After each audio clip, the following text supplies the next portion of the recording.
السلام علیکم۔ جب تک میں پیشنٹ کا انتظار کر رہا ہوں تو بہتر ہے کہ آپ کے سوالوں کا جواب دے دوں۔ تو ہارٹ اٹیک کے بعد دل کی شریان بند جہاں سے ہو چکی ہے اس سے آگے والا حصہ جو متاثرہ حصہ ہے، یہ دیکھنا بھی بہت ضروری ہے کہ اس حصے میں جان واپس آ سکتی ہے، یعنی ریورسبلٹی ہے یا نہیں ہے۔ اگر آگے والے مایوسائٹس، مایوکارڈیم، دل کے مسلز بالکل ڈیمیج ہو چکے ہیں پرماننٹلی اور وہ ریورسبل نہیں ہے، ٹھیک نہیں ہو سکتے، تو ایسی صورتحال میں انجیوپلاسٹی اور کیبج یا بائی پاس کا فائدہ بھی نہیں ہوگا۔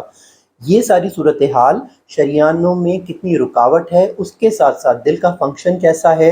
دل کی طاقت کیسی ہے، کمزوری کتنی ہے، اور آگے والا حصہ شریان میں رکاوٹ کے بعد والا حصہ متاثرہ حصہ، اس میں ریورسبلٹی ہے یا نہیں ہے،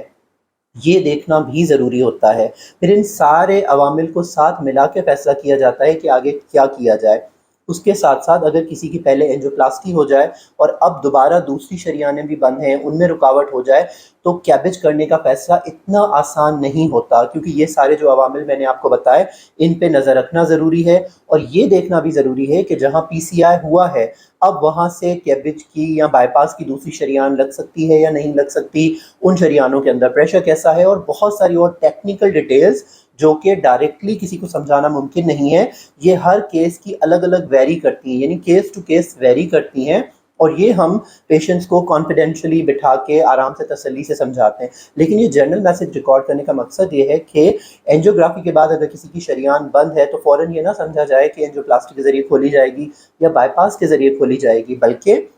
اس کے بعد متاثرہ حصے کو بھی دیکھا جائے گا، اس کی کمزوری کو، اس کے کام کو، اور اس کے ریورسبلٹی کو بھی دیکھا جائے گا کچھ اور ٹیسٹ کر کے۔ تو اوورآل جو فیصلہ ہوتا ہے تھوڑا کمپلیکیٹڈ اور کمپلیکس ہوتا ہے، اور جو کیتھ لیب کی ٹیم ہوتی ہے، جو انٹرونشن ایکسپرٹس ہوتے ہیں، وہ بہت ساری اور چیزیں دیکھ کے فیصلہ کرتے ہیں۔ صرف شریان کی رکاوٹ ایک گائیڈ لائن اور کرائٹیریا نہیں ہے کہ فوراً اس شریان کو کھولا جائے۔ تو امید ہے جو آپ نے سوال پوچھے آپ کو اس کا جواب مل گیا ہوگا، لیکن اگر اس کے علاوہ بھی پھر بھی کوئی کیوری ہے تو پھر ہم پرسنلی بیٹھ کے اس کو ڈسکس کر سکتے ہیں۔ اللہ حافظ۔